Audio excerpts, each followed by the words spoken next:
To this week's edition of A History of Muslims, a show in which we're going to take you on a journey through Muslim culture, heritage and history. Islam has a history which is varied. It's a global culture, a global history. It covers a period of 1400 years in which just about every kind of human individual or culture has engaged with it. Today we're going to focus on the cultural engagement and perhaps the intellectual engagement that took place in a very specific region of Hindustan or India. The region of Lucknow, the city of Lucknow, is famous and well known for its intellectual discourse around the Islamic faith.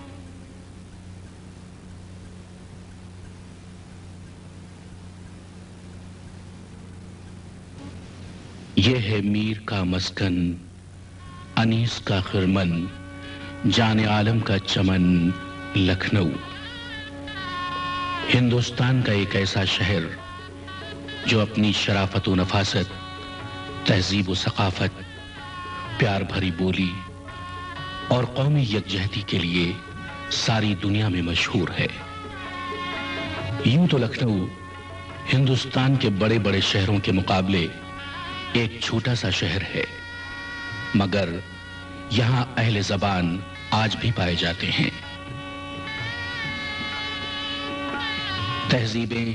صدیوں میں بنتی ہیں اور بہت جلد فنا ہو جاتی ہیں مگر ایک صدی کی مختصر مدت میں سرزمین لکھنؤ پر جو تہذیب جلوہ فرما ہوئی وہ عدیم المثال ہے لکھنؤ کی تاریخ اودھ کے شیعہ حکمرانوں کی سنہری و زرنی تاریخ ہے یہ سرزمین قبلہ اہل زبان اور کعبہ اہل سخن ہے جہاں میر بہم میر سوز میر حسن جرت و رنگی نے اپنی نظم نگاری کے جوہر دکھائے اور جسے میر تقی میر نے اپنے آنسوؤں سے تر کر کے سخن نمار بنایا اور وہ رنگ سخن سر کیا جو دنیا کی کسی زبان میں نہیں ملتا اس مقدس سرزمین کو مرزا محمد رفیع سودا نے اپنی چمن در چمن قصیدوں سے مہکایا شیخ غلام حمدانی مصحفی نے اسے شمع سخن کے جلووں سے جگمگایا سید انشاءاللہ خان انشاء نے یہیں جام غزل چھلکایا شیخ امام بخش ناسخ نے زبان کو اعتبار بخشا خواجہ حیدر علی آتش نے اپنی دل نوائی سے دلوں کو گرمایا یہ سرزمین ہی وہ مقدس سرزمین ہے جہاں خدائے سخن میر ببر علی انیس کی تبہ گوہر بار نے کلام نرم و نازک کے اتنے موتی برسائے کہ جوہریان سخن کی آنکھیں خیرہ ہو گئیں اور یہیں مرزا سلامت علی دبیر نے اپنے کلامت بلاغت نظام کے دریا بہائے سید محمد نواب رند وزیر علی وزیر سید مظفر علی اسیر اور نواب فقیر محمد خان گویا نے یہیں شام اودھ کے چھینٹوں میں گیسوئے سخن سنوارے یہ وہ سرزمین ہے جہاں نواب آصف الدولہ آصف اور واجد علی شاہ اختر تخت حکومت پر رونق افروز ہو کر غزل سرا ہوئے اودھ میں شیعہ سلطنت کے بانی میر محمد امین نواب سعادت خان برہان الملک بہادر جنگ ایک ایرانی النسل موسوی سید تھے نواب ابو المنصور صفدر جنگ نے ایودھیا سے 8 کلومیٹر دور فیض آباد کے نام سے ایک شہر آباد کر کے دارالسلطنت کو وہاں منتقل کر دیا نواب شجاع الدولہ کے دور اقتدار تک اودھ کا پایہ تخت فیض آباد ہی رہا لیکن سن 1775 عیسوی میں ان کے جانشین نواب آصف الدولہ بعض وجوہات کی بنا پر فیض آباد سے ہجرت کر کے لکھنؤ چلے آئے چنانچہ موصوف کے دور حکومت میں شہر لکھنؤ کو بڑا عروج حاصل ہوا انہوں نے 52 موضوعات لکھنؤ میں شامل کر کے اس کی تہذیب و تمدن اور رونق چہل پہل میں 4 چاند لگا دیے چنانچہ یہاں لا تعداد عمارتیں تعمیر ہوئیں جب زور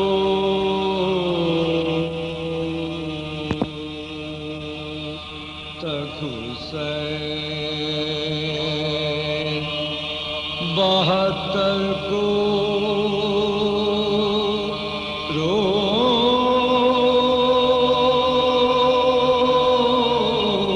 چکے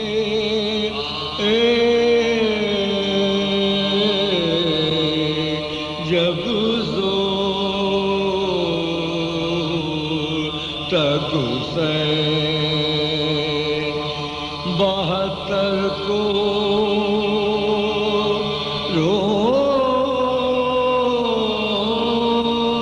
چونکہ نواب آصف الدولہ کو عزاداری امام حسین سے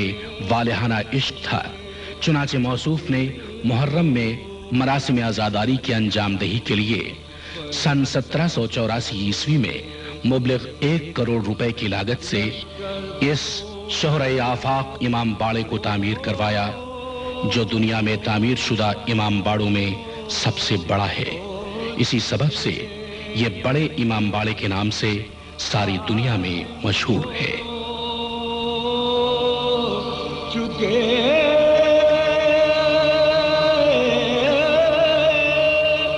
علی اکبر کو رو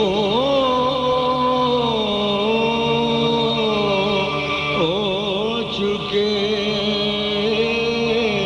جس وقت نواب آصف الدولہ اور ان کے وزیر نواب حسن رضا خان سرفراز الدولہ شیعت کا فروغ چاہتے تھے تو اس وقت ایک مجتہد کا ہونا نہایت ہی ضروری تھا۔ چنانچہ قدرت نے سادات جائز اور نصیر آباد کے علمی خانوادے کی ایک فرد سید دلدار علی غفرام آپ کو حساس دل، دقیق نظر، روشن دماغ، انقلابی ذہن، آہنی عزم اور پرتاثیر زبان عطا کر کے تجدید مذہب، تعمیر قوم اور تنظیم ملت کے لیے مقرر فرما دیا۔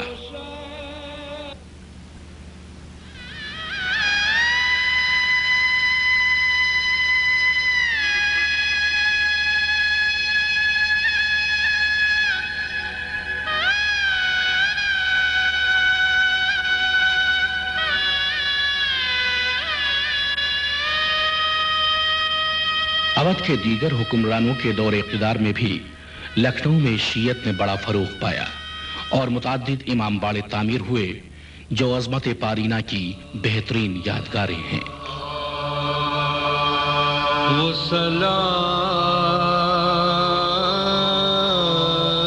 سلام کہ یہ حسین کہ بہشت جسے کا صلہ ملے،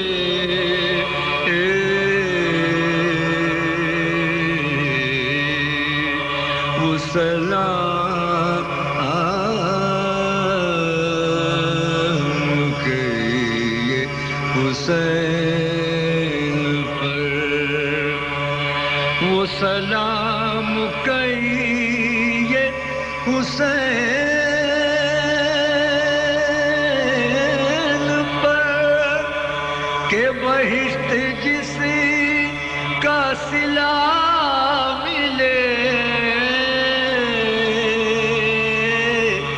یہ طلب تو اپنی طرف سے ہے، مجھے دیکھیے وہاں کیا ملے، وہ سلام کہیے حسین پر جو در حسین کا ہو گدا، اسے ہو رسائی علی طلب، جو در یہی وہ امام باڑہ ہے جہاں سے جلیل القدر مرثیہ گو شعرا خدائے سخن میر ببر علی انیس اور مرزا سلامت علی دبیر نے فن مرثیہ خوانی میں عروج پایا۔ جو علی ملے تو نبی ملے، جو نبی خدا ملے وہ سلام کہیے حسین پر بڑا حر کا یارو نصیب تھا کہ جو پہنچا نار سے نور تک بڑا حر کا یارو نصیب تھا کہ جو پہنچا نار سے نور تک ہوا فضل حق کا جو سامنا تو حسین رہنما ملے وہ سلام. اودھ کے 10ویں حکمراں بادشاہ امجد علی شاہ کے دور اقتدار میں مملکت کے جملہ عدالتی نظام علماء خاندان اجتہاد کے سپرد کر دیے گئے اور شرع محمدی و عزاداری امام حسین نے بے پناہ فروغ پایا.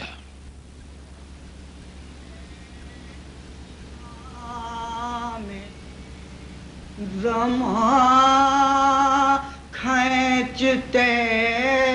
ہیں شبیہ امام زمان کھینچتے ہیں تصور میں تصویر جہاں کھینچتے ہیں تصور میں تصویر جہاں کھینچتے ہیں کہاں بیڑیاں آئے کہاں پائے عابد کہاں بیڑیاں اور کہاں پائے عابد اور یہ لنگر کہیں نہ تواں یہ لنگر کہیں نہ تواں کھینچتے ہیں. سن 1856 عیسوی میں اودھ کے آخری حکمراں واجد علی شاہ کو انگریزوں نے تخت سے معزول کر دیا. بادشاہ کلکتہ چلے گئے. سن 1857 عیسوی میں پہلی جنگ آزادی کے شعلے بھڑک اٹھے.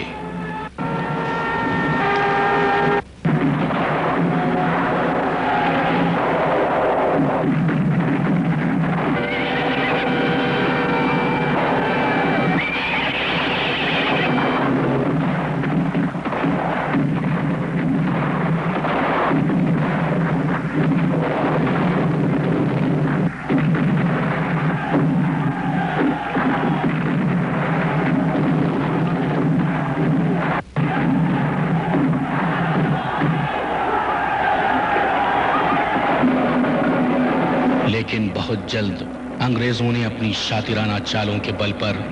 اس انقلابی مہم کو سرد کر کے شاہان اودھ کی تعمیر کردہ بیشتر عمارتوں کو منہدم کروا دیا. چنانچہ لاتعداد امام باڑے اور مسجدیں زمیندوز ہو گئیں. جو بچیں ان پر قبضہ کر لیا گیا. بعض جلیل القدر ہستیاں اتنی تباہ و برباد ہوئیں کہ ان کے پاس رات بسر کرنے کے لیے ٹھکانہ بھی باقی نہیں رہا. غربت میں گرفتار ستم لوٹتے ہیں شور برپا ہے یہ رانڈوں میں کہ ہم لٹتے ہیں شور برپا ہے قتل واری ہوئے سامان گرفتاری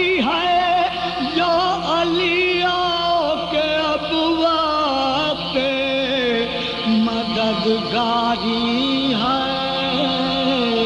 کربلا میں، ہے یہ فریاد کسی کی کہ برادر دوڑو، ارے کوئی چلاتی ہے عباس دلاور دوڑو، کوئی کہتی ہے تڑپ کر میرے دل بھر دوڑو، ارے ماں لٹی جاتی ہے بیٹا علی اکبر دوڑو، ماں لٹی۔ انگریزوں کی عملداری قائم ہونے اور ملکہ وکٹوریہ کے عام معافی کے اعلان کے بعد مجدد شریعت مولانا سید دلدار علی غفران آب کے جانشینوں سلطان العلماء مولانا سید محمد و سید العلماء دوم کی تحریک پر خاندان شاہی کی نمائندہ شخصیتوں میں نواب ممتاز الدولہ و نواب محسن الدولہ بہادر نے املاک موقوفہ کی واگزاری کا مطالبہ کیا۔ چنانچہ متعدد امام باڑے انگریزی تسلط سے آزاد ہوئے و دیگر جدید تعمیرات ہوئیں۔ حسین شاہ بھی ہیں اور بادشاہ بھی ہیں، حسین دین بھی ہیں اور دیوانہ بھی ہیں، نہ کی یزید کی بیعت کٹا دیا سر کو، نہ کی یزید کی بیعت کٹا دیا سر کو، اسی وجہ سے تو بنیاد لا الہ بھی۔ سن 1888 عیسوی میں حسین آباد وقف کے زیر اہتمام لکھنؤ کے ممتاز رئیس نواب مہدی حسین خان نے مولانا سید ابو الحسن صاحب تابسرہ کی تحریک پر سلطان العلماء کا قائم کردہ مدرسہ جامع سلطانیہ از سر نو قائم کیا، جو سلطان المدارس کے نام سے مشہور ہے۔ لکھنؤ کے ایک اور رئیس مرزا بہادر مرزا محمد عباس علی خان نے مولانا ابو الحسن صاحب کی تحریک پر سرکار نجم الملت کی زیر سرپرستی مدرسہ جامع ناظمیہ قائم کیا، جو ایک دینی درسگاہ ہے۔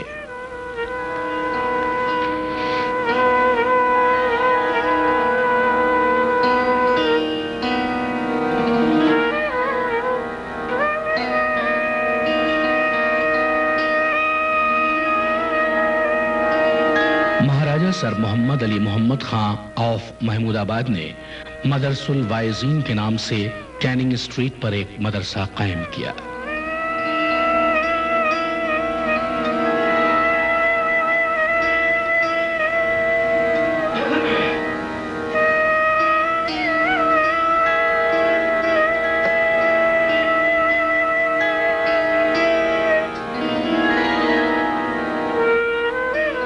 سن 1907 عیسوی میں خاندان اجتہاد کی نمائندہ شخصیت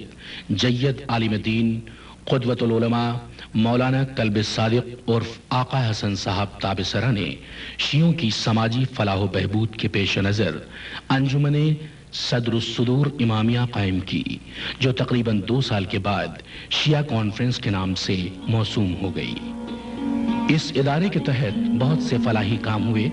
جن میں شیعہ یتیم خانے کی یہ عظیم الشان عمارت مولانا سید مقبول حسین ظریف لکھنوی کی زیر نگرانی تعمیر ہوئی۔ اس ادارے کے تحت شیعہ کالج قائم ہوا، جس میں سرکار ناصر الملت تابسرہ و دیگر اکابرین ملت نے بڑھ چڑھ کے حصہ لیا۔ سن 1937 عیسوی میں خاندان اجتہاد کے مایہ ناز فرزند اور بر صغیر کے یگانہ مجتہد آیت اللہ العظمی سید العلماء مولانا سید علی نقی صاحب تابسرہ فارغ التحصیل ہو کر نجف سے لکھنؤ واپس آئے۔ موصوف نے کتب اسلامی کی نشر و اشاعت کے لیے لکھنؤ میں ایک ادارہ امامیہ مشن کے نام سے قائم کیا۔ سن 1929 عیسوی میں شیعوں میں سیاسی شعور بیدار کرنے کے لیے مرزا عابد حسین اور مرزا جعفر حسین مرحومین نے راجہ نواب علی خان پرنس مرزا اکرام حسین و دیگر معززین قوم کی سرپرستی میں آل انڈیا شیعہ پولیٹیکل کانفرنس کے نام سے ایک جماعت قائم کی، جو کچھ ہی عرصے بعد انڈین نیشنل کانگریس میں ضم ہو گئی۔ فرنگی غلامی کی زنجیروں میں جکڑے ملک کی آزادی کی جدوجہد نے زور پکڑا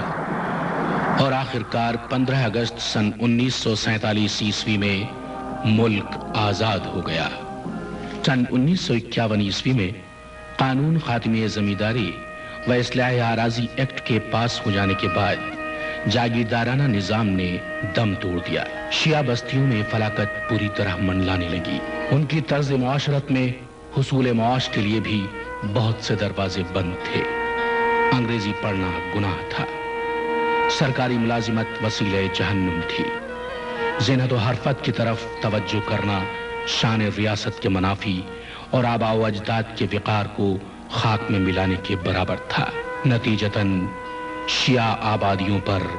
فلاکت کے بادل چھا گئے اور وہ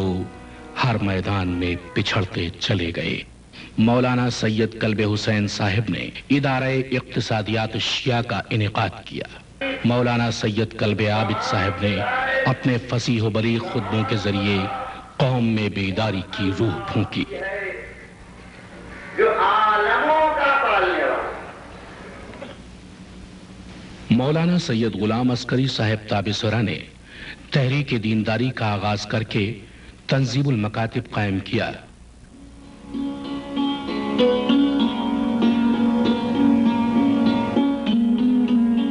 اسی تحریک سے متاثر ہو کر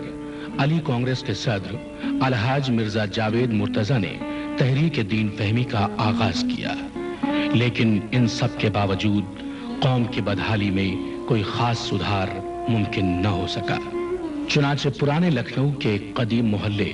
جوہری محلہ کی ان تنگ گلیوں سے ہندوستانی علماء کے سب سے قدیم خانوادے خاندان اجتہاد کے چشم و چراغ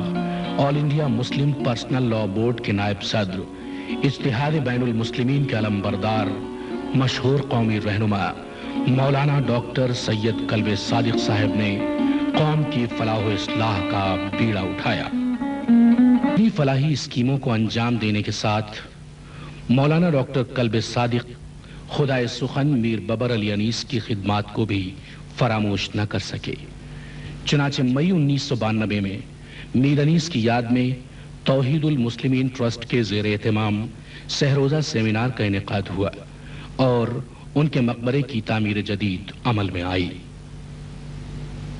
بس انی سب دعا مانگ کہ اے رب آباد، لکھنؤ کے طبقے کو صدا رکھ آباد، رونے والے شہ والا کے رہیں خلد میں شاد،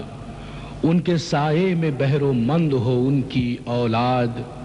عشرۂ ماہ ازا نالہ کشی میں گزرے، سال بھر شے کے غلاموں کا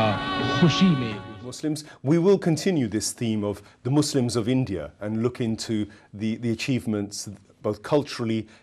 intellectually, as well as politically perhaps and beyond. But that was our first offering. We look forward to seeing you again to continue this particular discussion. And in future episodes, you will see us journeying through not just India, but many other Muslim cities and lands where great thinkers